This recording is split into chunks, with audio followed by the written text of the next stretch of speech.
আমাদের সম্মানীয়া ইন্দ্রাণী দত্ত মহাশয়া, যিনি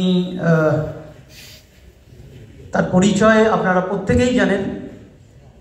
বলতে গিয়ে আমার একটু খারাপ লাগছে এই জন্য যে স্যার যেভাবে আমাদের ছেড়ে চলে গেলেন, শ্রী পঙ্কজ দত্ত স্যার, একটা ডিবেটে ওনার সঙ্গে আমার একটা না দুটো ডিবেটে ওনার সঙ্গে আমি এবিপিতে গিয়েছিলাম এবং অন ক্যামেরার পরে অফ ক্যামেরা কিন্তু কথাবার্তা হয় এবং বাইরে এসেও যখন গাড়ি ধরা হয় তখনও কথাবার্তা হয়।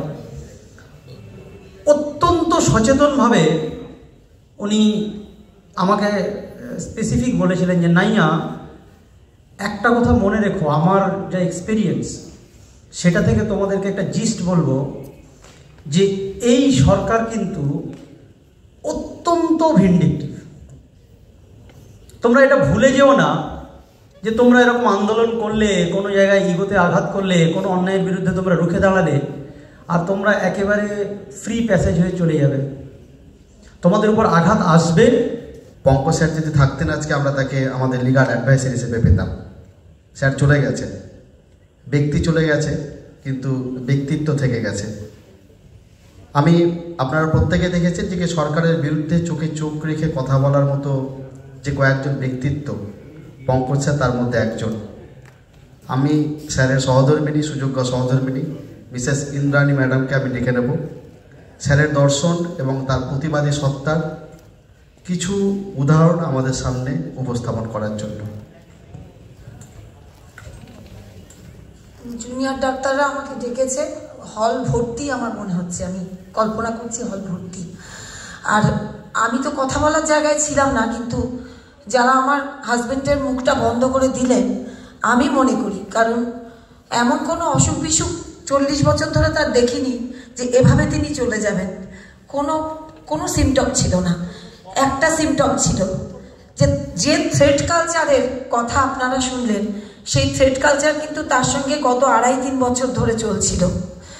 সিকিউরিটি তুলে নেওয়া হয়েছিল কারণ কোনো এক বিচারপতির বাড়িতে পোস্টার পড়ার পরের দিন কয়েক ঘন্টার মধ্যে তিনি যে প্রতিবাদ করেছিলেন, প্রতিবাদ করতে বলা হয়েছিল কোনো চ্যানেল থেকে, প্রতিবাদ করতে না, তার মতামত, ফ্রিডম অফ স্পিচ, তার কয়েক ঘন্টার মধ্যে তার কোনো কারণ না দেখিয়ে তার সিকিউরিটি তুলে নেওয়া হয়েছিল। এবং সেই সিকিউরিটি তিনি পেনশনের টাকায়, ডিভিশন বেঞ্চ অব্দি আমাদের ট্যাক্সের টাকায় সরকার গিয়েছিল হেরে গিয়ে, আর সেই সিকিউরিটি তার পেনশনের টাকায় তাকে ছিনিয়ে আনতে হয়েছিল ডিভিশন বেঞ্চ থেকে। অর্থাৎ সিঙ্গেল বেঞ্চে জিতেছিলেন তিনি, ডিভিশন বেঞ্চেও জিতেছিলেন। কিন্তু ওই যে বললাম, একজন 74 বছরের মানুষ, 73 সামথিং প্লাস হবে, যিনি জিডি, এফআইআর এইগুলোর মধ্যেই সারা জীবন কাটিয়েছেন, তাকে তার মৃত্যুর কয়েক ঘন্টা আগে এফআইআর ফেস করতে হলো এই প্রেসিডেন্সির একটি গণকনভেনশনের একটি কথার খণ্ডাংশ, সেটাকে ভাইরাল করে, তার কথা মিস ইন্টারপ্রেট করে কারা ভাইরাল করলো, আর 6 ঘন্টা ধরে তারা কেন থানার মধ্যে তাকে হেনস্থা করলো, তাকে জুতোর মালা পরানোর চেষ্টা করেছিল, কারা এন্টারটেন করেছিল, এই সব কিছু বলার জন্য আজকে এইটুকু সময় আমি যে পেয়েছি, এটাই আমার জীবন ধন্য। 21শে অক্টোবর আমি বাড়িতে তালা লাগিয়েছিলাম 2 দিনের জন্য, একটা লেকচার দিতে উনি গেছিলেন, ওনার সঙ্গে আমি গেছিলাম। আর আজকে আপনাদের এই মঞ্চে আসার আগে আমি সেই বাড়িটায় আবার ঢুকেছিলাম। আমি সেই বাড়িটায় ঢুকতে পারি না, 5.5 মাস ধরে সেই বাড়িতে আমি আর তিনি ছাড়া কেউ থাকতেন না। আপনারাই বলুন না, সল্টলেকের মতন একটা ফ্ল্যাটে তিনি আর কোনোদিন ফিরবেন না, সেরকম একটা জায়গায় আমি একলা থাকতে পারি।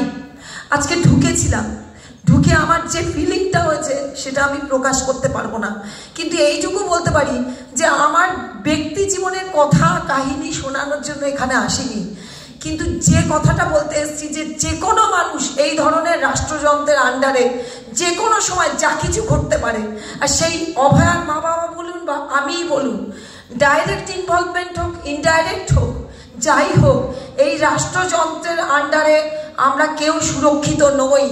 আর তাই জন্য এই জুডিশিয়াল অ্যাক্টিভিজম আমাদের প্রত্যেককে কিন্তু আদালতের দোরগোড়ায় গিয়ে তারিখ পে তারিখের জন্য বসে থাকতে হয়, একটু বিচারের জন্য। যেখানে শামীম সাহেব বলে গেলেন যে এই বিচারের উপরে ভরসা নেই, রাস্তার চাপে যদি বিচার পাওয়া যায়। তাই আজকে আপনাদের অসংখ্য ধন্যবাদ জানাচ্ছি যে আমার স্বামীর মুখটা বন্ধ করে দিয়েছিল গণতন্ত্রের জন্য যিনি প্রতিদিন আপনাদের সচেতন করতেন, কিন্তু আমাকে যে জুনিয়র ডাক্তার এইটুকু কথা বলার সুযোগ দিল, তার জন্য আমি ধন্যবাদ জানাই তাদের, আপনাদের ধন্যবাদ।